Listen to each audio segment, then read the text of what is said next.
Queridos amigos y amigas, es un placer continuar con este ciclo, compañeros académicos que también estáis hoy aquí, continuar con este ciclo, y hoy la tercera conferencia de las 4 programadas le toca el turno a la Extremadura romana, a un territorio que se dividió entre 2 provincias administrativamente hablando en época romana, entre la Lusitania y la Bética, y que tuvo sin duda pues su epicentro en la colonia Augusta Emérita, que era la capital del territorio occidental de la península ibérica, de la capital de Lusitania.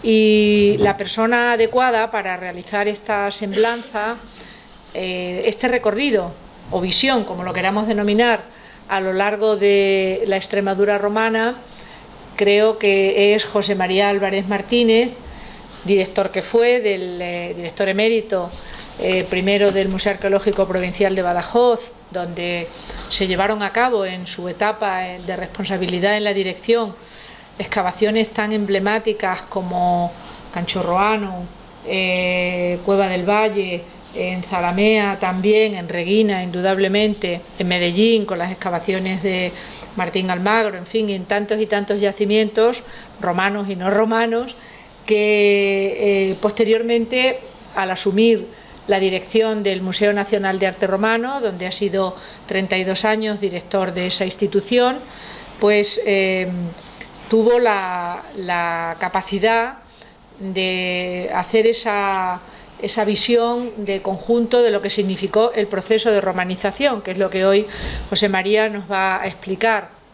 José María es académico de número de la Real Academia de las Letras y las Artes de Extremadura, es doctor en Filología, en Arqueología por la Universidad Complutense de Madrid, hizo su tesis sobre el Puente Romano de Mérida, que es uno de esos monumentos emblemáticos de la ingeniería romana, junto con el de Alcántara, claro, que no se me enfaden los compañeros de Alcántara. Y bueno, ha trabajado fundamentalmente sobre arquitectura, urbanismo, análisis del territorio, musivaria, prácticamente sobre las diferentes vertientes de la cultura romana, que en nuestra comunidad, hay que decir, hemos tenido la fortuna de conservar yacimientos tan emblemáticos como los que he mencionado, la propia Norba, Cáparra y otros muchos yacimientos que todavía tienen mucho que decir y que aportar. No me quiero extender en exceso porque además por razones lógicas y personales tampoco se trata de hacer aquí un elogium como si estuviéramos en el foro de Roma, pero creo que José María nos va a acompañar en este recorrido por la Extremadura romana sobre este occidente hispano, que además fue un territorio que, en contra de lo que la historiografía tradicional siempre había pensado, que la Lusitania era la última provincia romanizada, una región periférica, de alguna manera otorgándole un papel secundario en el concierto político del Imperio Romano, fue todo lo contrario. Gracias a la conquista del territorio occidental y de la creación de la Lusitania, se conquista Britania. No olvidemos que la Lusitania es un pie de puente para la conquista por parte de los romanos en época del emperador Claudio de Britania, conquista que ya había intentado Julio César pero que no había logrado alcanzar, y sin embargo Claudio los tiene. Y para ello la fachada atlántica fue fundamental, porque fue la primera vez en que se crea un mundo global, es decir, un mundo unitario. Fue el Imperio Romano. Sin más preámbulos, le voy a ceder el uso de la palabra para no extendernos, a la par que agradecer a todos los asistentes vuestra presencia, porque en una tarde como la de hoy es también una actitud heroica el compartir esta jornada de la Academia, y en nombre de la Academia, de la directora, agradezco a las autoridades su compañía, el apoyo siempre del Ayuntamiento de Trujillo, que luego, después de la conferencia, tendremos una pequeña copa, como viene siendo habitual, cortesía del Ayuntamiento de Trujillo y de esas empresas trujillanas colaboradoras de vino, de queso. No voy a hacer publicidad, pero lo tendrán ustedes ahí fuera, que nos van a dar esa posibilidad de poder departir un rato entre todos nosotros. Y ya sin más, le cedo la palabra a José María Álvarez Martínez. Gracias. Muy bien, muchas gracias. Yo repito la salutación a todos los asistentes y les agradezco que en una tarde de perros, que se dice, pues estéis aquí. Muchísimas gracias por la asistencia. Y ahí vamos a hablar de la presencia romana en Extremadura, en la Hispania Ulterior y también en la provincia baética. Y en cuanto a la provincia ulterior o ulterior en castellano, y dentro de ese extenso marco territorial, en una región montaraz, poblada por belicosos habitantes y prácticamente ignota, a la que denominaban de manera general Lusitania. Lusitania era un concepto vago. Decían que Lusitania era el lugar donde se encontraban el cielo y el mar, según dicen las crónicas antiguas, pero que comenzó a tomar carta de naturaleza la provincia y el nombre de Lusitania al comienzo de las guerras lusitanas. Y como ha dicho Trinidad, desde luego siempre fue por algunos reputada como poco importante, como periférica, pero claro, aquí vinieron grandes políticos, grandes personajes como Fulquinio Strío, que fue el gobernador en la época de Tiberio, o el propio Marco Salvio Otón, que después de haber sido gobernador de Lusitania fue emperador de Roma, aunque fueran solamente 3 meses. ¿Sí? Porque hay que decir, y yo abundando en las palabras de Trini, que si los romanos tuvieron un mare nostrum, también tuvieron un Atlanticum nostrum, por la importancia que tenía el mar entonces. Los lusitanos, el pueblo principal de esta área geográfica, se extendía hasta el océano desde el Duero y el Tajo, en los límites de Extremadura por el oeste y el norte, y vivían de acuerdo con su manera tradicional y solo daban muestras de su existencia en efímeras racias que llevaban a cabo contra las tierras del sur. Los túrdulos, ubicados al sur de Lana, en lo que era la provincia bética, en contacto con la nueva potencia dominadora, no iban a ofrecer problemas de consideración, solo permanecerían atentos a posibles acciones provocadas por sus revoltosos vecinos del norte. Otro tanto, podríamos decir, a los de la Beturia céltica, que estaba en la parte occidental de Extremadura, en Zafra, Fregenal, Jerez de los Caballeros, etcétera, etcétera.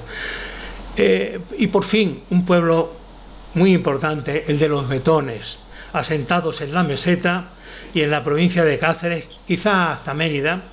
No olvidemos que en el testimonio de Ausonio del siglo IV dice Augusta Emerita, clara colonia Betoniae, y que se ocupaban ellos de llevar un modo de vida que a nadie molestaba, y solo en ciertas ocasiones, aliados con los lusitanos, ofrecieron problemas. Aquí está un mapa de los territorios que estaba comentando, y sobre todo un fragmento cerámico del Museo de Cáceres muy interesante, creo que es de Botija, donde se ve un guerrero betón con su caballo y sus armas tradicionales. Bien, la rebelión de los lusitanos, como decíamos, va a provocar la efectiva presencia romana en nuestra zona, y así entre los años 155 y 138 a.C. el territorio se verá atravesado una y otra vez por los ejércitos itálicos. La acción concluiría con la derrota del caudillo Táutalos, el sucesor de Viriato, y con la deportación en masa de los lusitanos y su asentamiento decretado por 10 Junio Bruto. Aquí tenemos su efigie, 10 Junio Bruto, que los asentó en Valencia. Todo el mundo dice que fue el asentamiento, no fue otro que Valencia del Cid, pero otros investigadores, como mi recordado maestro don Antonio Blanco Feijeiro, se inclinaba incluso por Valencia de Alcántara. ¿Por qué no? Era mucho más lógico que se asentaran en su propio territorio, ya que eso era norma de los romanos, dejarlos en su sitio, controlarlos perfectamente, que pagaran impuestos y respetar sus costumbres y religiones.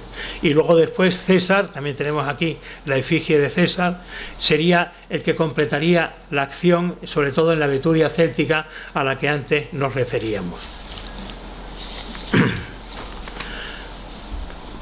Lo que aquí encuentran los romanos, en líneas generales, son asentamientos que en muchos casos ni siquiera merecen el nombre de ciudades, fuertemente fortificados junto a pasos naturales que surgen entre los siglos IV y II a.C. Con todo, en algunos se atisba ya una cierta estructura urbana, aunque todavía, merced a lo poco avanzado del proceso de investigación, poco conocida. No eran, por tanto, ciudades en el más amplio sentido de la palabra, aunque algunos de los establecimientos pudo capitalizar ser la cabeza de un territorio bien definido. De este periodo también contamos con un testimonio importantísimo que está también en el Museo de Cáceres, un documento epigráfico que es la llamada Deditio de Alcántara, que apareció cerca del puente de Alcántara, de aquella zona, y en la que se habla de la rendición del pueblo de los seanos a las tropas del cónsul Lucius Caesius. Es muy interesante el texto porque se habla de las condiciones de la rendición. Ellos van a seguir viviendo a la manera tradicional, pero desde luego tienen que pagar impuestos y tendrán que tener en cuenta la tutela de Roma. Bien, mejor informados, aparte de esta época en la que los ejércitos se movían de un lado a otro por nuestra geografía regional, estamos en la época en la que se suscitaron las luchas intestinas, las luchas civiles entre Sertorio y Quinto Cecilio Metelo Pío, que vino aquí para combatir al general rebelde. La verdad es que ellos, sobre todo Metelo, para combatir a Sertorio, empezó a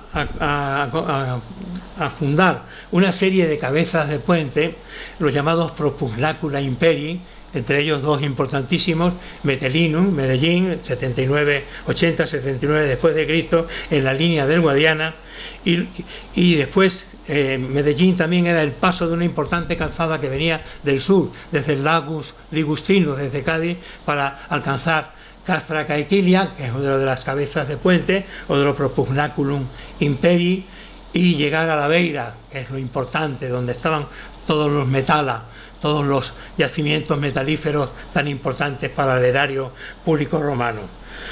Como expresa Blanco, en estas fundaciones queda patente el estilo de época republicana.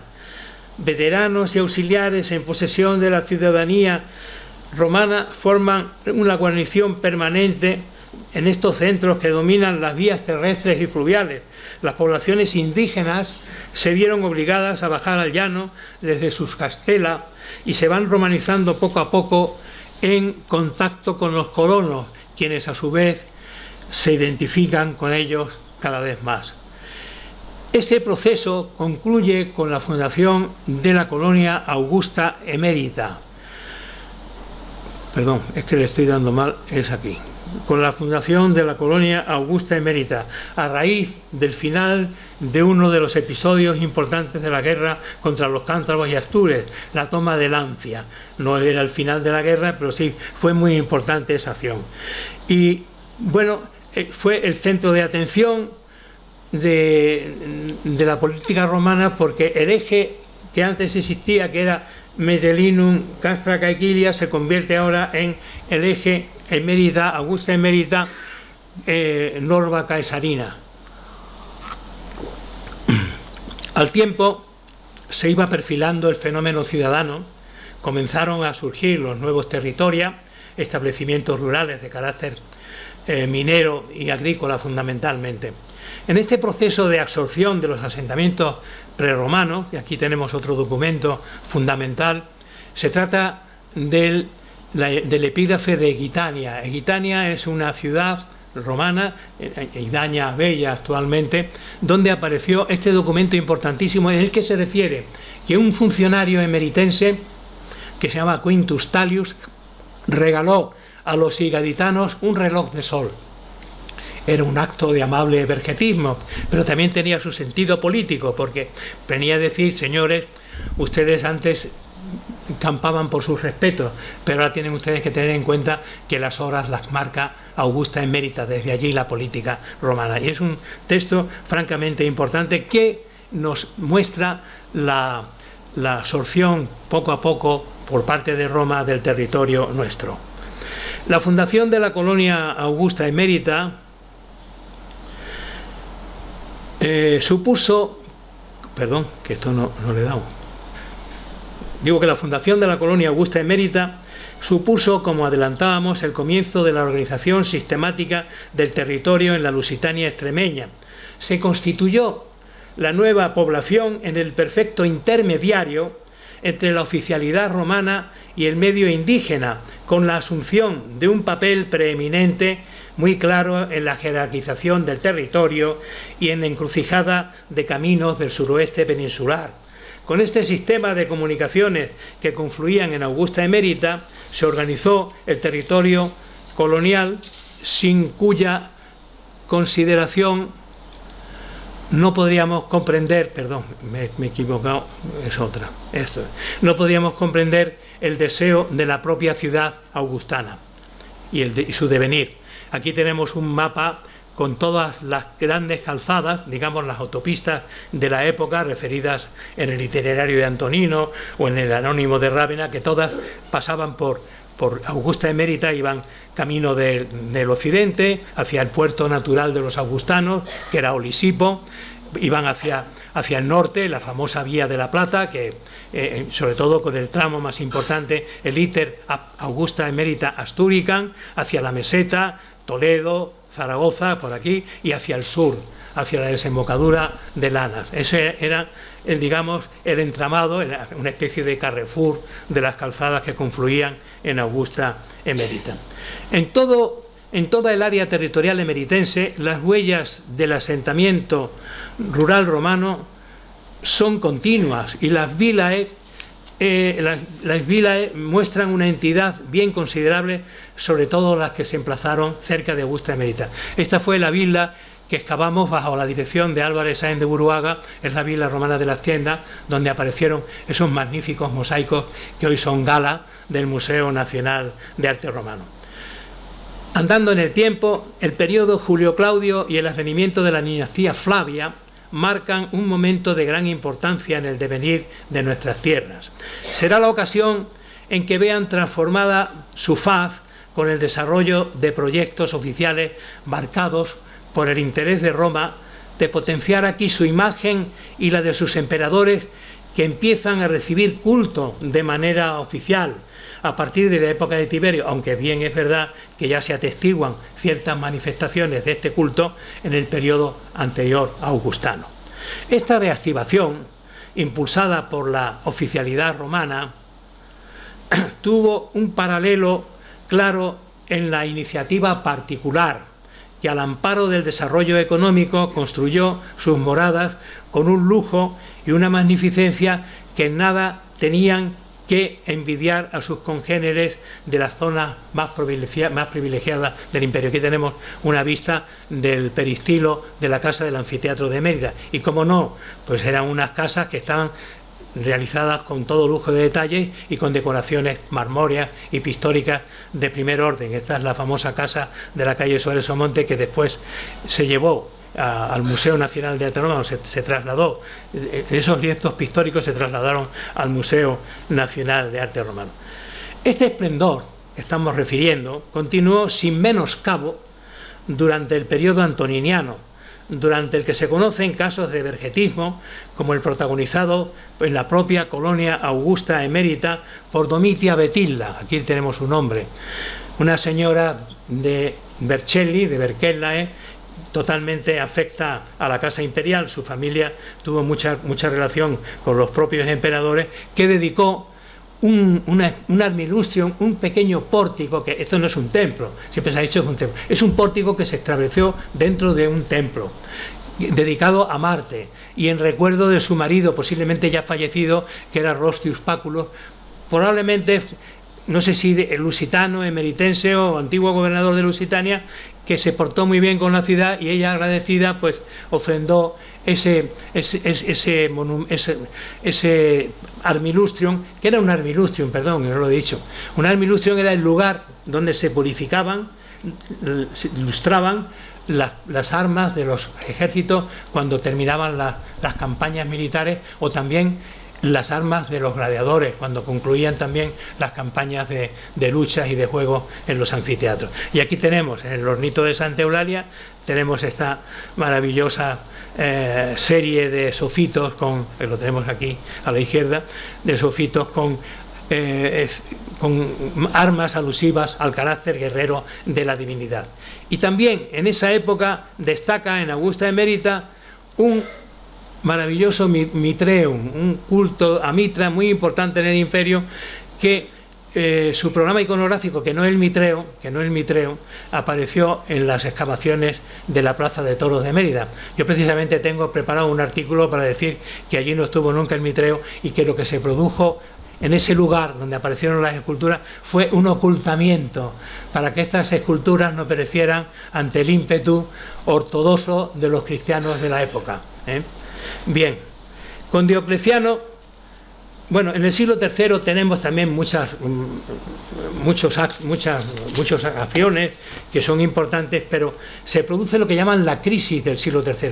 No tan crisis, lo que es una transición entre el Alto Imperio y el Bajo Imperio, que es lo que explica la situación conflictiva que se produjo en esa época. Pero con Diocleciano es cuando nuestras tierras alcanzan su mayor cenit.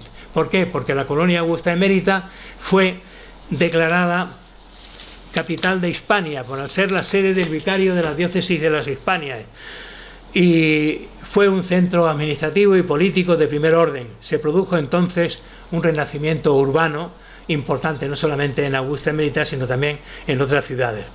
Al tiempo del desarrollo floreciente de la antigua colonia, con la presencia de un fenómeno intelectual de altos vuelos, se aprecia como rasgo de identidad de la época una eclosión de la vida en el campo que presenta en nuestra zona un panorama francamente brillante, con establecimientos bien completos, ejes de la explotación del suelo y testigos de una vida social de relieve.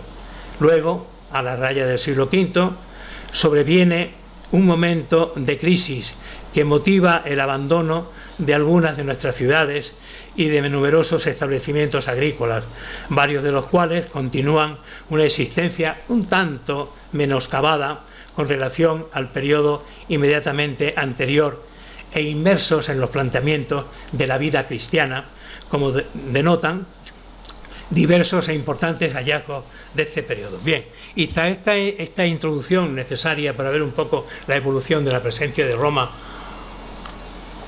en nuestras tierras, pasemos a comentar su legado, el legado arquitectónico y urbanístico, escultórico y las producciones muy importantes también pictóricas y musivas que tenemos la suerte de contar con ellas en Extremadura.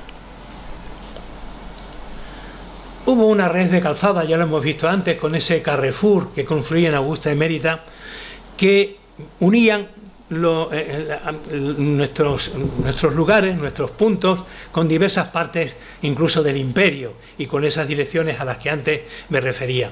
Pero claro, en esas calzadas hubo necesidad de sortear imponderables topográficos como corrientes de agua o grandes bayonadas, valles, etcétera, etcétera, y por eso se tuvieron que construir muchos puentes. Los puentes son, digamos, una de las expresiones más importantes de la llamada Paz Augusta, y nada mejor que ilustrar ese momento con el puente romano de Mérida, el más largo del imperio, con 800 metros de longitud, con 62 arcos, solo superado por el puente que construyó Trajano, Apolodoro de Damasco era el constructor, en Dacia, en su lucha contra los dacios. Y es un puente que tiene su paralelo de su forma la construcción es deudora de las maestranzas itálicas. Hay que decir que en la primera época los puentes que trazaron y construyeron los romanos en Hispania fueron obra del ejército. Aquí no tenemos ninguna inscripción que diga este puente lo hizo la Legio Quinta o la Legio Décima, no, pero sí tenemos ejemplos importantes, como por ejemplo el del puente de Martorell. El puente de Martorell, el llamado Puente del Diablo, el que separaba los territorios de Tárraco y de Bárquino en Cataluña, se sabe perfectamente que lo construyó la Legio Cuarta Macedónica. Esto también es obra de los militares. Luego después ya fue el gobernador de la provincia el que continuó, porque el puente se hizo en varias fases, lógicamente. Hubo una primera, que es la que estamos viendo, la que mejor se conserva. Es un puente muy interesante, achatado, que tiene unas pilas redondeadas que permiten el deslizar de las aguas sin ningún tipo de problema, con unas ventanillas practicadas en el centro de las pilas para que cuando se producen las grandes avenidas, que ya las conocían los romanos, pues la verdad es que podía el agua pues no encontrar tantos obstáculos. Y sobre todo en el puente de Mérida hay algo muy importante, que es esta construcción. Así era el puente de Mérida, una construcción que tuvo que realizarse porque no había un firme para que las pilas fueran cimentadas sin ningún tipo de problema. Eso le ha pasado a todos los que han construido puentes en Mérida. Me lo contaba mi abuela, que su padre fue el que construyó el puente de hierro de Mérida, y me lo contaba don Carlos Fernández Casado. Dice, yo como los romanos tuve que gastarme mucho dinero para cimentar las pilas, ¿no? Pues se tuvo que hacer un malecón que unía ambos tramos de arcos, de arcuaciones, protegido, esa zona protegido por una construcción en forma de proa de galera, como decía Moreno de Vargas, que permitía el paso de las aguas, la corriente de las aguas hacia izquierda y derecha, hacia ambos tramos arqueados. Y esto fue lo que se construyó en Mérida para salvar esa contingencia. Luego después, no lo vamos a explicar aquí porque a eso no llegamos, en el siglo XVII, en 1602, se produce una gran avenida que da al traste con la obra del Taj Mahal, que así se llama esta zona, y entonces se hicieron 5 nuevos arcos, con lo cual Moreno de Vargas decía, con eso las puentes quedaron hechas una. Pero claro, el puente se caía y tuvieron que construir una gran losa de cimentación que arruinó para toda la vida a los emeritenses. Y otra cosa importante, en este lugar se celebraban las transacciones comerciales, sobre todo de ganado. El rodeo de Mérida se ha celebrado ya hasta el año 70 y fue una continuidad de las nundinas o nundinas romanas, con bastantes noticias del desarrollo de estas transacciones en la época medieval. El arzobispo Jiménez de Rada habla de ellas, etcétera, etcétera. Y bueno, muy interesante este tema. Y este cabeza de serie influyó sobre otros puentes bien conocidos, como el propio puente de Albarrega de Mérida, o también con otro que nos dedicamos a estudiar en su día, que era el fenecido puente de Aljucén, en plena Vía de la Plata. Estudiamos este puente y hicimos un primer artículo, el descubridor del puente, que era Juan Antonio Díaz Pintiano, un colaborador nuestro muy eficaz, pero luego después pudimos rematar nuestro trabajo porque aparecieron en la Real Academia de Bellas Artes de San Fernando los dibujos que un emeritense, Fernando Rodríguez, para conseguir el título de maestro de obra, tuvo que mandar a la academia para conseguir ese puesto. Y así era ese puente. Lamentablemente en el siglo XVIII, porque esto es de 1797, este alzado y esta planta, la verdad es que se vino abajo, a pesar de los intentos de haberlo restaurado. ¿Y qué decir de esa maravilla, asombro del abismo y del paisaje, que es el puente de Alcántara?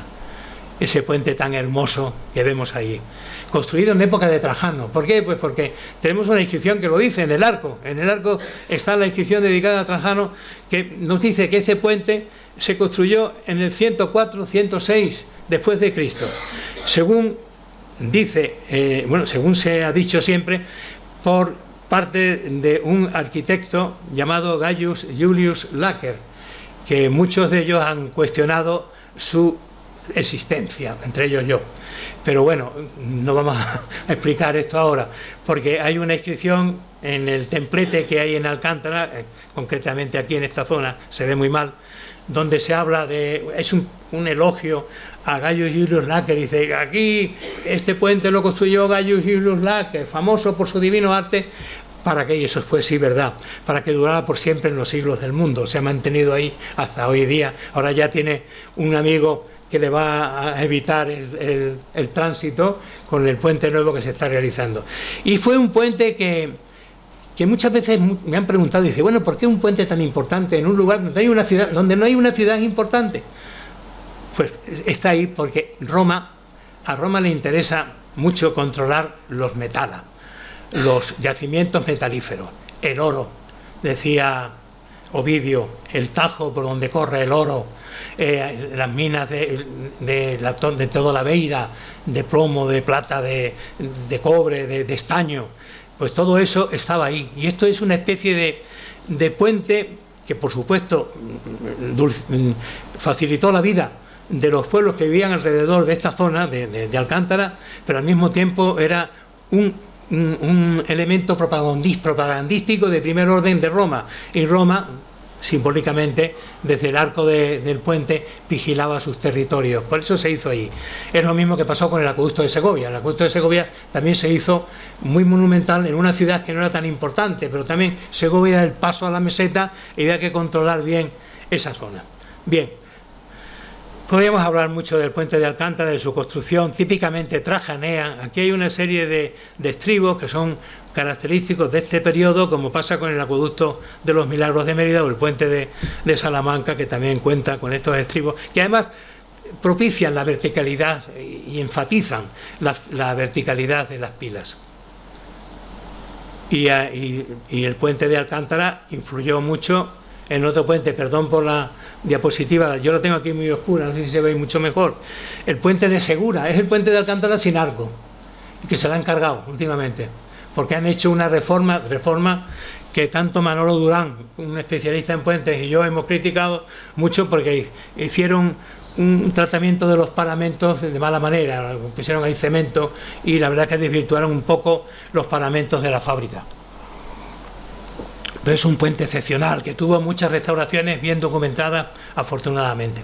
Y cómo no referirme a un puente excepcional como era el puente de Alconeta, el que se parece más al puente del Danubio, con esos arcos rebajados tan característicos de la época de Trajano también. Es un puente que ya sabéis, o ya saben, que estuvo ubicado en un lugar que tuvo que ser trasladado porque lo invadían las aguas del pantano de Alcántara. Tanto José Menéndez Pidal como Dionisio Hernández Gil se encargaron del traslado de este puente de Alconeta, como digo, un puente de época de Trajano, maravilloso. Y siguiendo con lo hidráulico, ¿cómo no referirnos a esas grandes construcciones hidráulicas donde se tenía contemplado todo un proceso de construcción y de distribución de aguas a las ciudades? Muchas veces yo, cuando he hablado últimamente en un artículo que hemos publicado sobre las conducciones hidráulicas de Mérida y algo más, decía, yo siempre digo, aquí hay que decir eso de nil novum sub sole, todo estaba inventado, todo estaba prácticamente inventado.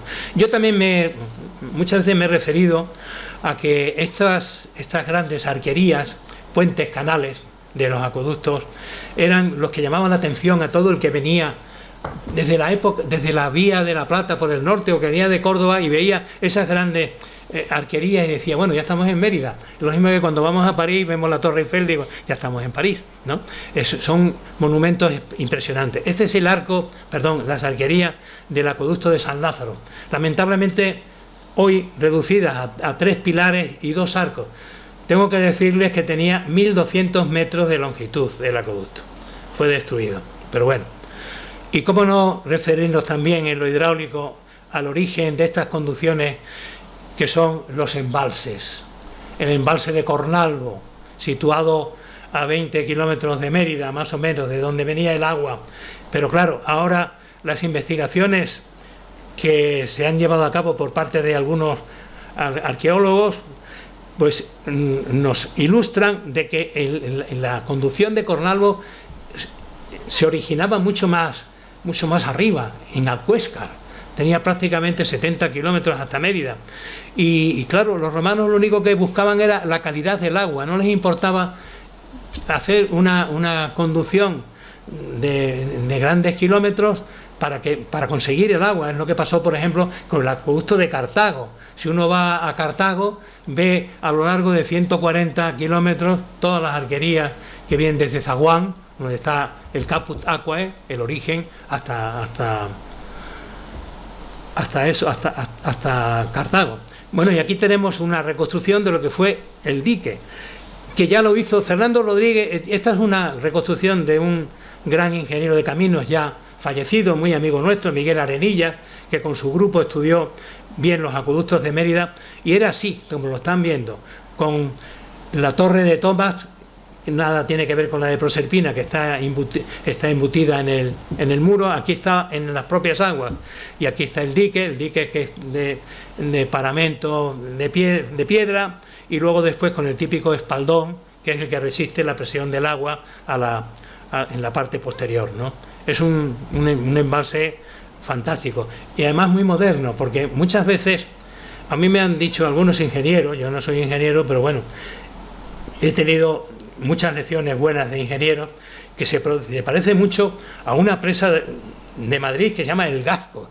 Dice El Gasco copia prácticamente la construcción del Gasco, copia prácticamente al acueducto de Cornalvo. Bueno, y luego después, que ustedes conocen mejor, quizás, porque está más cerca de Mérida, que es el embalse de Proserpina.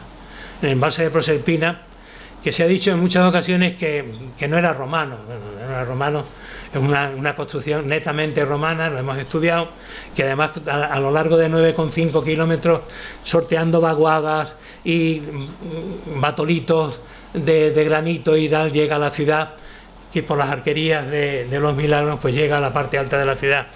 Y bueno, con un sistema de construcción que lo vemos aquí, con una serie, la parte de las aguas pétreas, que son de sillares y sillarejos, luego después el espaldón típico también para resistir el empuje de las aguas. Bueno, no podemos detenernos en esto porque es mucho lo que hay que decir. Y esas galerías, no solamente privativas de Mérida, existen muchas en el mundo romano. Esa galería que a lo largo de 4 kilómetros, 3,5 kilómetros, desde el Caput Aquae, desde el origen, allí en el norte de la ciudad, vienen a confluir en el acueducto ese que hemos visto antes, de las tres pilares y 2 arcos, y que son un modelo de construcción perfecto. Son unas galerías bien construidas, excavadas a veces en la roca, y bueno, es una auténtica maravilla. Y lógicamente termino este apartado, que lógicamente resumo y mucho, con las arquerías de los Milagros. Las arquerías de los Milagros. Hay que decir que los acueductos, perdón, los puentes canales, que es una parte de los acueductos, el acueducto es el que se llama así, la conducción que empieza y termina en un sitio, eso es un acueducto entero. Pero estos se llaman puentes canales, con sus arquerías, que están construidos con un meditado estudio, a fuerza de vientos, bueno, al amparo de vientos, de terremotos y de todo, como yo tuve ocasión de saber por medio de una tesis doctoral en la que fui invitado en Burdeos, de un arquitecto que lo explicaba perfectamente. Bueno, una auténtica maravilla. Y luego después pasamos ya a otro apartado de este legado arquitectónico, que son las murallas. Muchas veces las murallas, y yo eso lo he defendido en Mérida, muchos me han criticado, algunos compañeros, no sé si con razón o sin razón, de que una muralla muchas veces, bueno, tiene un carácter defensivo evidente. En Mérida, las murallas de Mérida están construidas con un foso que las rodea, y eso es, desde luego, con un carácter defensivo neto. Pero qué duda cabe que ese foso no valía absolutamente para nada, porque después de hacer excavaciones se fue colmatando y no se lo dejaron por inservible.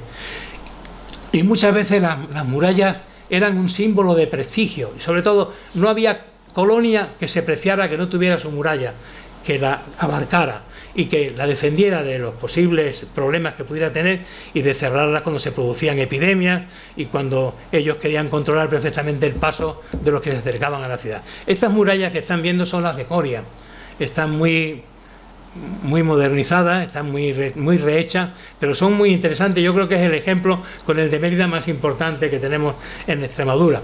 Y también hablando de defensas, ¿por qué no referirnos a esta maravilla del dique de contención de aguas del Guadiana, sobre el que se construyó en 835 la Alcazaba? Este dique era el que defendía a la ciudad y sobre todo a la muralla, que estaba situada a un tiro de piedra, como decía Moreno de Vargas, de las avenidas del Guadiana.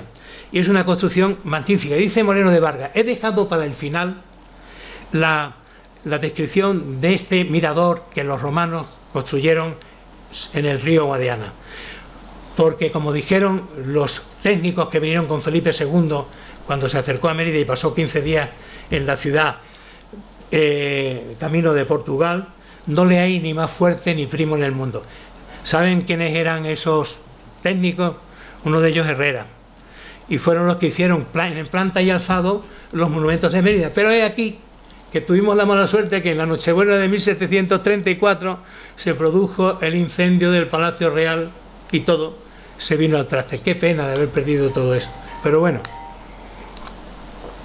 este dique lo tenemos aquí en la siguiente diapositiva. El dique se desarrollaba a lo largo de toda la fachada fluvial y era el que protegía a la muralla, que la muralla está aquí, y también el que propiciaba la construcción, vamos, la alineación de una serie de vías de circunvalación, porque había vías de circunvalación que evitaban el pasar por la propia ciudad. Por ejemplo, un señor que venía de Itálica y venía por el puente decía: yo que voy a pasar con el tráfico que hay en Augusta Media, me voy por aquí, me voy al puente de Albarrega y camino para Salamanca. O el que quería ir a Córdoba también venía por aquí. Esas vías de circunvalación están perfectamente conocidas en Mérida. Y pasando a otro aspecto, y ya digo que resumo porque hay muchas cosas que decir, pero no cansarle. Los foros.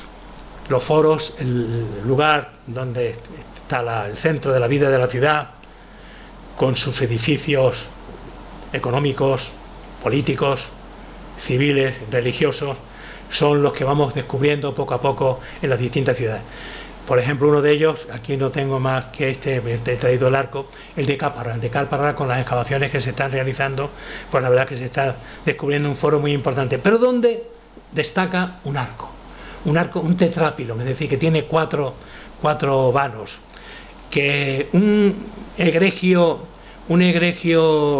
caperense llamado Fidius Macer construyó para embellecer su ciudad, y unas inscripciones lo dicen perfectamente, y por aquí pasaba la Vía de la Plata, por la parte central, y por aquí también por las partes de la ciudad. Y este arco es una auténtica maravilla, que bueno, y cómo no hablar, ya que estamos hablando de arco, pongo otro segundo ejemplo, el arco de Trajano. ¿Saben ustedes lo que era el arco de Trajano? Según mi modesta opinión, claro, y creo que no vamos descaminados. El arco de Trajano se estableció sobre la vía más importante de la ciudad, el Cardo Maximus. Era típico en la época romana que en la vía principal hubiera arcos. Y este arco fue dedicado a Augusto y a sus victorias. Fue un arco dedicado a Augusto, por tanto es el arco de Augusto. ¿Pero qué pasó? Que, bueno, y por aquí pasaba la calzada, o sea, la vía, el Decumanus Maximus. Cuando se hicieron excavaciones, ahí está amortizada, pero está debajo del piso actual. Y cuando se remodeló la zona, se expropiaron una serie de casas para construir, después lo veremos en otra diapositiva, un templo de culto imperial y hacer una plataforma, pues la verdad es que se convirtió en puerta. Este arco, que en la primera fase era de granito y decoración de estuco, que se ve perfectamente, después se paramentó con mármol y no cambió en sus proporciones, pero sí en su fisonomía. Se convirtió en puerta del foro provincial. Y cómo no hablar del del templo de Diana de Mérida, que era el templo que presidía el foro colonial. En su día nosotros acuñamos el término de foro colonial para distinguirlo del foro provincial, porque este templo se realizó a expensas de la ciudad. Fue un templo dedicado por la ciudad a Augusto, cuando todavía el culto imperial no estaba oficializado. El culto oficial se oficializa en la época de Tiberio, cuando los senadores de la Bética van a ver a Tiberio y le dicen: emperador, queremos levantar un templo en tu honor. No, por favor, patres con Cristo, no lo hagáis, ¿no? Hacerlo a los ancestros, a los que antes me han precedido. Y así empezó el culto imperial. Él daba paso ya al culto imperial. Pues este es un templo municipal, como dijo ya el profesor Etienne en su día. Es un templo hexástilo, con 6 columnas por frente, construido todo en granito, procedente de las canteras de Proserpina. Sepan ustedes que el embalse de Proserpina, antes de ser embalse de la época de Trajano, la conducción esa de la época de Trajano, era una de las canteras importantes de Mérida, porque cuando se vació el embalse, allí nos encontramos sillares por desbastar y huellas de la explotación de todos los sillares de la cantera. Y también en esa zona, aparte del foro colonial, hubo otro foro importante dedicado a la exaltación de la gens Julia. Hubo un momento en el que se suscitó una lucha importante por la sucesión de Claudio. Agripina, que era la más lista de la clase, era la mujer de Germánico y hija de Antonina Mayor, esta es Antonina Minor.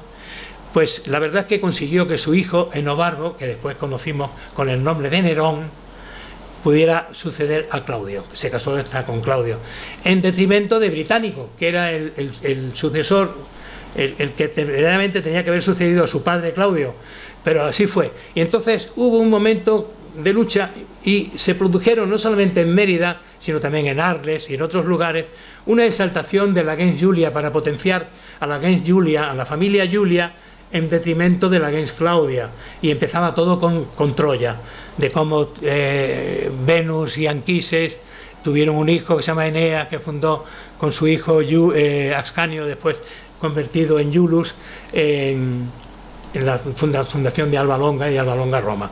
Y aquí se hizo también, en la época nada menos que de Otón, el gobernador de Lusitania, que era afecto a la causa de Nerón, era amigo de Nerón y compartía el lecho con Popea. Lo que pasa es que Nerón dijo, bueno, déjame a mí solo con Popea y vete a Mérida de gobernador. Hizo una labor magnífica aquí. Y se hizo este foro importantísimo, que recuerda un poco en su estructura y su decoración de clípeos y cariátides y de la existencia de los summivirii, grandes personajes que hicieron grande a Roma, al Forum Augustum. Muchas veces he pensado, digo, bueno, ¿por qué después de 70 años este revival de Mérida? Pues por eso, porque había que enfatizar la importancia de la gens Julia. Bueno, seguimos. Y luego después el foro provincial, al que daba acceso el arco, al que ya hemos hablado, donde hubo un templo que está en la calle Holguín. Aquí tenemos las ruinas que se está excavando, y además ahora hay una buena noticia, porque se están expropiando las casas que impedían la contemplación total del edificio, un edificio mucho más importante que el de Diana, pero claro, no tan bien conservado como el de Diana.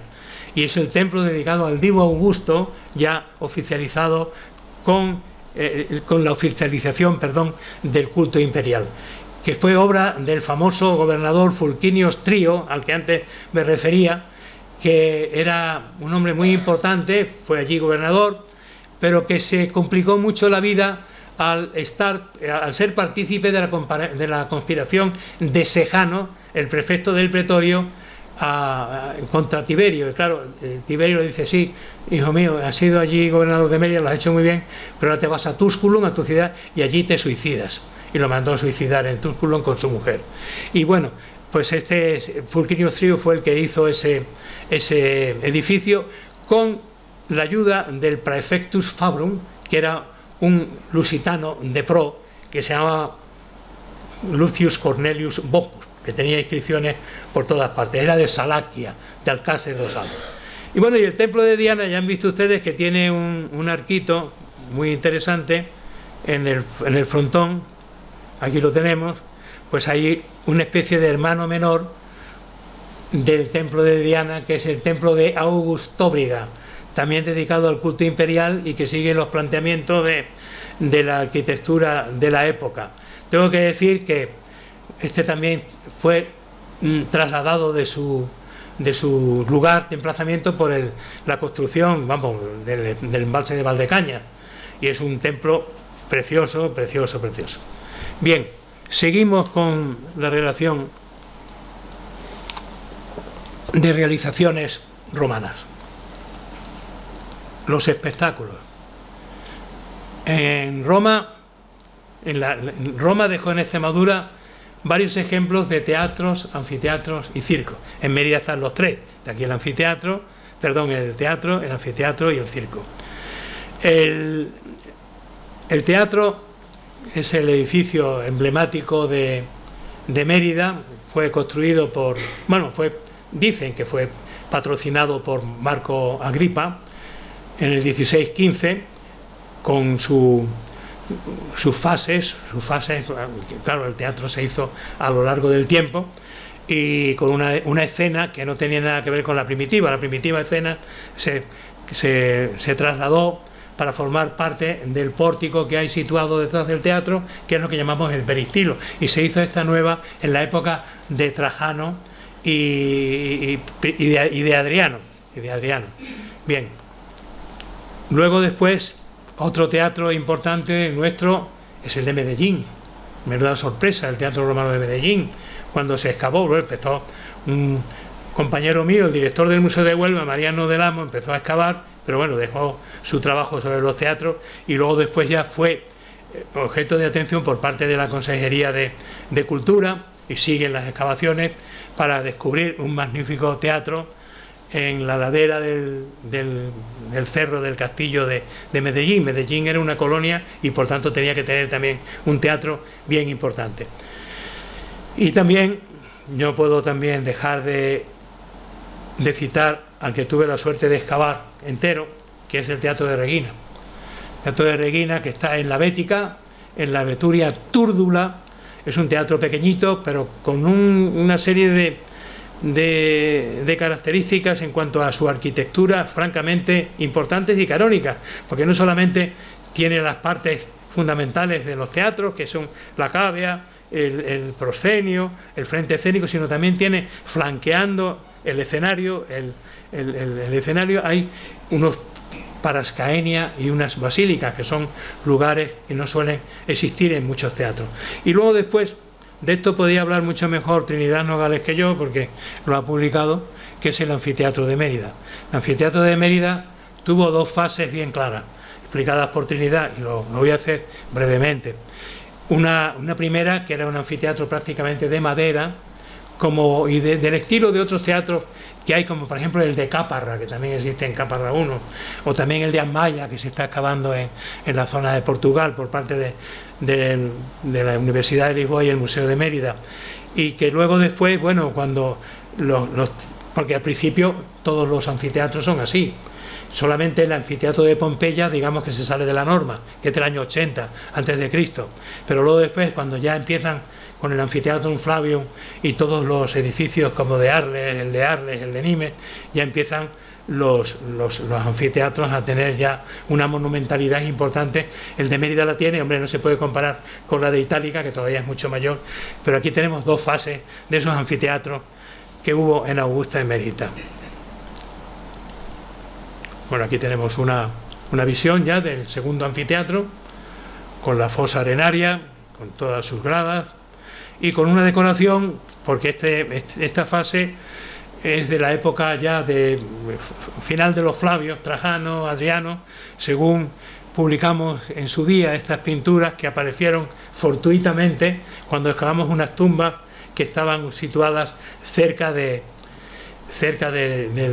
teatro, del anfiteatro, perdón. Son unas pinturas excelentes que recuerdan, estaban situadas en la balaustrada que coronaba el podium y eran alusivas a los juegos. Aquí tenemos, por ejemplo, a un retiario, a una lucha de animales salvajes que se daba también en la arena. Aquí tenemos a un venator que va a lancear y a parar en seco la acometida de una leona, y aquí esa escenografía de cartón piedra, lo que ellos llamaban silva, que se ponían en la escena, en la arena de los anfiteatros para propiciar emociones y lances, ¿no?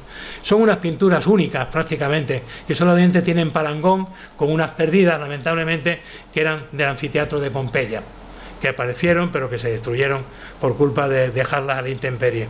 Y ya terminamos con el circo. El circo era el espectáculo mayor de Roma, de las masas. Cuando había circo, Roma se paraba. Decía Juvenal: odie totem Romam circus rapit, est frago percutit aures. Hoy Roma está presa del circo y el fragor aturde mis oídos.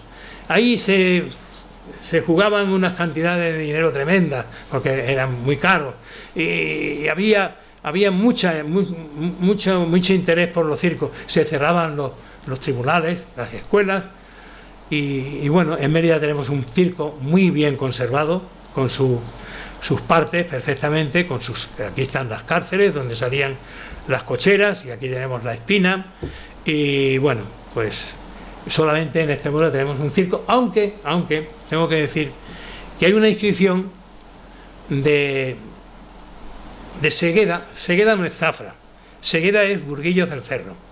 En Burguillos del Cerro hay una inscripción donde se habla de la celebración de unos juegos que los políticos de la ciudad habían organizado. Y muchas veces, como demostró la profesora Escuarchapino en el caso de África, no hacía falta nada más que un valle, una bayonada, poner un gran poste y dar vueltas alrededor del poste, y así se hacían cuando no había un edificio de esta categoría como el de Mérida en la ciudad. Pero vamos, ahí posiblemente hubo algunos juegos así. Pasando a otro apartado, el de las termas. Termas hay muchas, pero yo me quedo con Alange. Alange era un balneario romano muy importante, el balneario de Mérida, por eso la incluimos en la lista cuando hicimos el expediente de la Declaración de Patrimonio de la Humanidad. Pues dijimos Alange también, porque Alange es Mérida, entonces Alange, las termas de Alange son también patrimonio de la humanidad, y es una construcción excelente a 18 kilómetros de Mérida. Y los romanos ya se sabe que aprovecharon muy bien las aguas salutíferas para hacer sus termas. Está lo de Baños de Montemayor, que es una auténtica maravilla, y algunas más, la Nava en Cabeza del Buey, etcétera, etcétera. Son unas cámaras gemelas que ustedes las conocen, con una serie de hornacinas que son atlantes de curvas espaldas que soportan el empuje de la bóveda, con unos óculos en el centro para propiciar la llegada de la luz.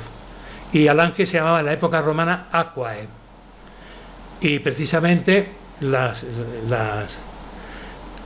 bueno, yo lo supe porque las inscripciones que hay en el balneario de Baños de Montemayor, Aquae Caperense, digo, y un balneario siempre se llama Aquae, no Castrum Colobri, como se dijo en su día, que era un culteranismo, una opinión culterana del arzobispo Jiménez Rodríguez de Rada, que confundía la subida al castillo que serpenteaba al Castrum de la Culebra, Castillo de la Culebra, con Aquae. Bueno, y una cosa que también tiene mucha importancia en Extremadura, para decir algo de las necrópolis, es ese monumento de Zalamea, ese dístilo sepulcral de Zalamea, muy raro, porque eso es típico de Siria. En Siria existen numerosos ejemplos de esto, como García Bellido en su día, cuando publicó el dístilo de Zalamea, así lo dijo. Pero ¿esto qué pasó? Bueno, pues porque un señor que había estado en Siria, o que era sirio y que se asentó en Yulipa, que así se llamaba Zalamea en la antigüedad, quiso enterrarse a la manera de Siria. Pero es un dístilo estupendo y precioso, sí. Y también dentro de ese apartado de necrópolis,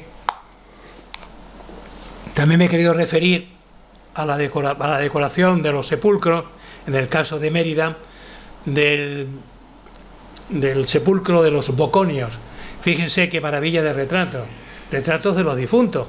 Retratos de difuntos, aquí están los difuntos que son los padres, y aquí están los padres, que son Gaius Boconios y Soror, me parece que se llama, no me acuerdo de la mujer.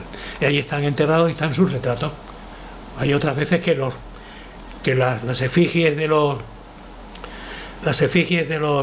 difuntos están en la fachada de los mausoleos. Yo no voy a hablar mucho porque no nos da tiempo ya de la importancia que tienen las producciones escultóricas de Extremadura. Me puedo referir a las de Mérida.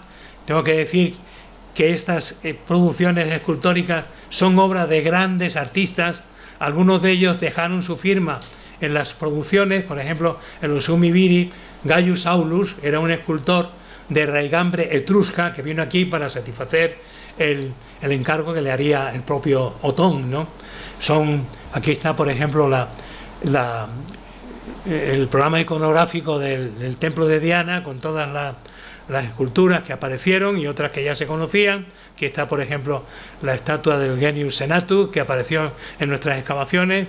la escultura de Claudio del Museo de Sevilla, que compró Mateo Gago y lo llevó a Sevilla, otras esculturas que allí aparecieron en nuestras excavaciones también, o este togado que apareció también aquí, que se convirtió en la estatua de Santa Eulalia, porque en el siglo XVII, cuando se hizo el obelisco de Santa Eulalia, se aprovechó un togado, le pusieron la cabeza de la santa y así fue convertido en Santa Eulalia. O también dentro de estas producciones todo el conjunto del foro del Forum Julium que hemos hablado, esto es Cariátides, Clipios y los Summiviris de Gaius Aulus. En fin, y el grupo del teatro son también excepcionales esculturas con los emperadores, ¿no? Aquí tenemos a Augusto con su retrato de mármol de Carrara, aquí tenemos a Tiberio y un príncipe de Julio Claudio. Pero lo que hay que destacar como cosa genuina nuestra es la colección de retratos. Son la vera efigie de los representados. Ellos querían que el retrato respondiera a su faz, a su persona, porque en el mausoleo, bien dentro, bien fuera, de alguna manera pues se le reconociera, bueno, mira, aquí está Claudio, aquí está Fulanito y tal. Y la colección de retratos de Mérida, que publicó Trinidad Nogales en su día, su tesis doctoral fue esa precisamente, es una auténtica maravilla. Tenemos una colección magnífica. Y claro, esta escuela de retratistas, que al principio fueron grandes escultores que vinieron de fuera, hicieron escuela en Mérida y así hasta prácticamente el siglo IV hubo producciones escultóricas en la ciudad. Y también influyeron en las partes del territorio augustano. Y cómo no referirnos a esta maravilla que se halló en la villa romana, maravillosa villa romana de la Majona, en Don Benito. Este es el busto del propietario de la Majona, hoy gala del Museo de Badajoz. Es una especie que yo algún día la robaría para el Museo de Mérida, pero no nos dejan, vamos. Bueno, y pasamos ya para finalizar, porque no quiero cansarle, en este recorrido que, bueno, las producciones pictóricas, hemos hablado ya de las pinturas oficiales del anfiteatro de Mérida, el Venator alanceando a la leona, es una obra excelente, o también la que hicieron propietarios particulares de las casas, como la que antes también referíamos, de la calle Suárez Omonte, con este cuadro casi impresionista de un caballero que está lanzando la mano después de haber arrojado el venábulum sobre el ciervo, que inclina la testuz sobre un árbol a sentirse ya prácticamente herido. Y ya para finalizar totalmente, me refiero al mosaico más importante del mundo romano. Dirán, qué chauvinista es el señor Álvarez. Bueno, puede ser que sea un poquito chauvinista, pero lo soy. ¿Por qué? Porque es excepcional.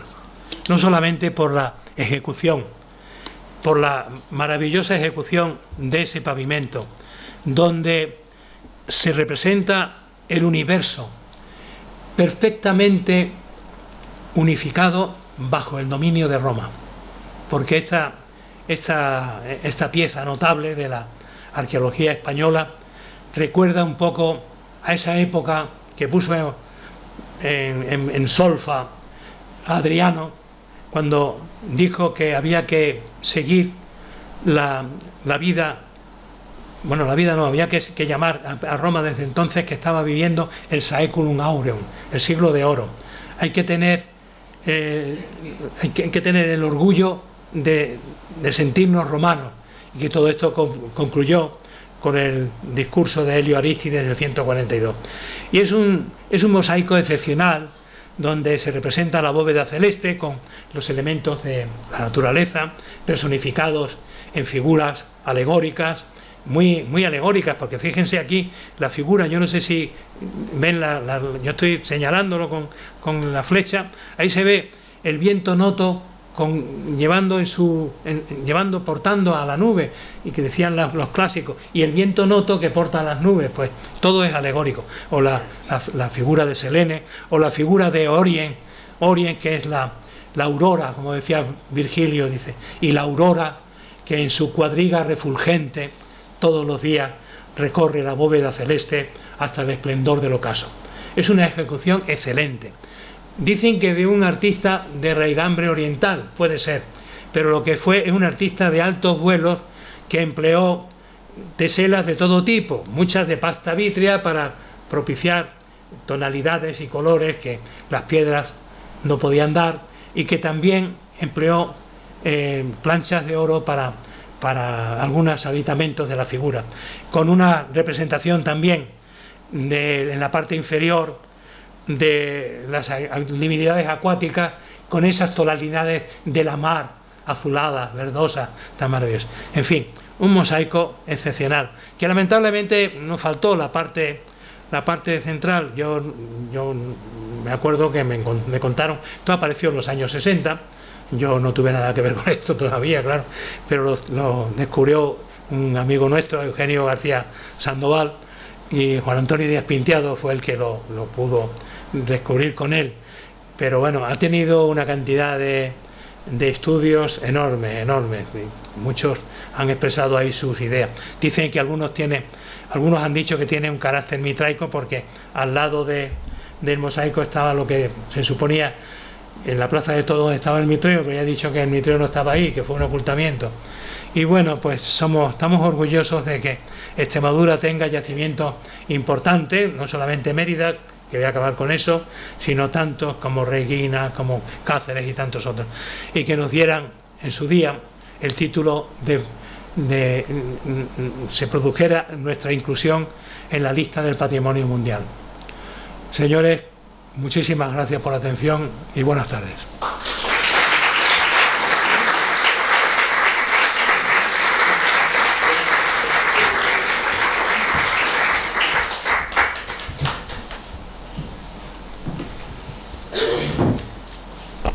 Bueno, pues tras este recorrido por Extremadura romana, es decir, por Lusitania y Bética, en buena medida, damos paso al coloquio, como en otras conferencias.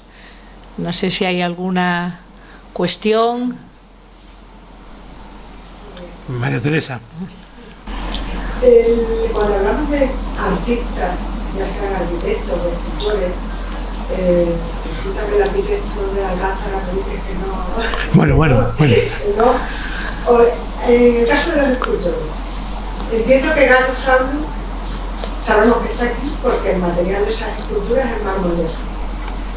Sí, claro. Pero creo recordar que la escultura de Augusto de la obra sacra del teatro era mármol italiano. Es de Carrara. De Carrara. En ese caso no se conoce. Yo creo que fue una pieza importada, ¿no?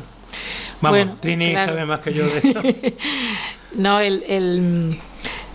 primero, el concepto de artista en el mundo antiguo lo dice Pausanias. Ni el propio Fidias, aunque estuviera trabajando con los dioses del Olimpo, era considerado un profesional, digamos. El concepto de artista nuestro contemporáneo no tiene nada que ver con el de la antigüedad.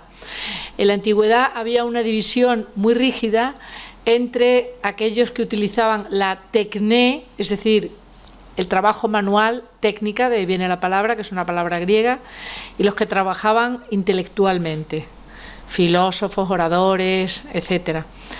El mundo intelectual tenía un concepto mucho más elevado que el manual, y los artistas entraban en la segunda categoría. De hecho, si tú pasas revista al edicto de precios del emperador Diocleciano, donde se dice todos los salarios que se cobraban por cada una de las profesiones, artistas estaban en un nivel bajo. Dentro de una oficina, que así se llamaba un taller en latín, había diferentes categorías.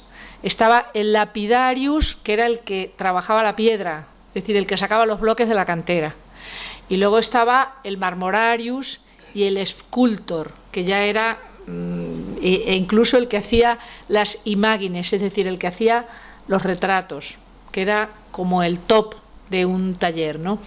Gaius Aulus, según en su momento publicó el profesor Mario Torelli, que es un gran especialista del mundo romano, parece ser que por los trianómina que emplea, podría ser del norte de Italia, es decir, podría ser un individuo procedente por su nomen y cognomen, etcétera, el Gaius Salus Fidius, porque hay hay trianómina, podría ser de la zona del norte de Italia, precisamente de donde viene buena parte del contingente poblacional de los colonos que fundan Augusta Emerita. Que firme las esculturas del foro es muy raro. Es muy raro. Debía de ser un artista de una cierta reputación. Primero porque habría venido de fuera y segundo porque tendría el que se le permita poner su nombre en un sitio tan visible de la obra quiere decir que era una obra de calidad. Esas piezas están hechas en mármol de Estremoz, que era el material autóctono con el que se trabajaba en los talleres locales. Y luego determinadas piezas, como el retrato de Augusto, estaban hechas en mármoles importados. El retrato de Augusto está hecho en mármol de Carrara, lo que quiere decir que viene ya hecho de Roma. Es decir, el retrato se hace en un taller de Roma, donde conocen perfectamente la fisonomía del emperador. Es un retrato además póstumo de Augusto, es decir, dentro de los retratos de Augusto hay 3 variantes. El tipo Octaviano, todavía no es emperador, el joven triunfador. El tipo Augusto y el tercer tipo, que es este, que es cuando Augusto ya ha muerto y ya ha pasado a la categoría de divus. Y entonces se le representa con la velatio capitis porque está sacralizado, ya adquiere una dimensión sobrenatural. Y la pieza está hecha en mármol de Carrara. Es verdad, y esto también lo tengo que decir, que durante mucho tiempo el mármol de Estremoz de buena calidad, el mármol blanco de Estremoz de buena calidad, se confundió con Carrara, porque tenían una tipología geológica muy parecida, y hasta que no se han hecho analíticas más recientes, con lámina delgada, en fin, con una serie de análisis más completos, había muchos materiales que se clasificaban como Carrara y que eran de Estremoz.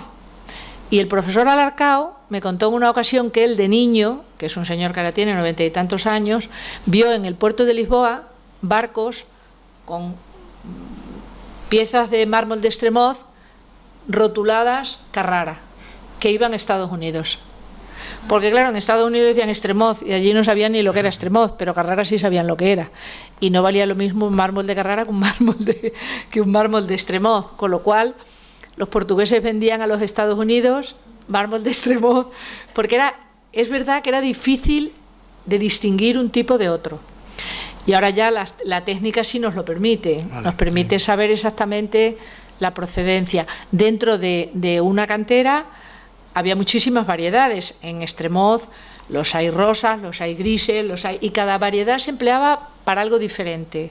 Según Plinio, el mármol más codiciado era lo que llama Plinio mármol blanco estatuario, es decir, con el que se hacían manos y rostros. Ese era el mejor.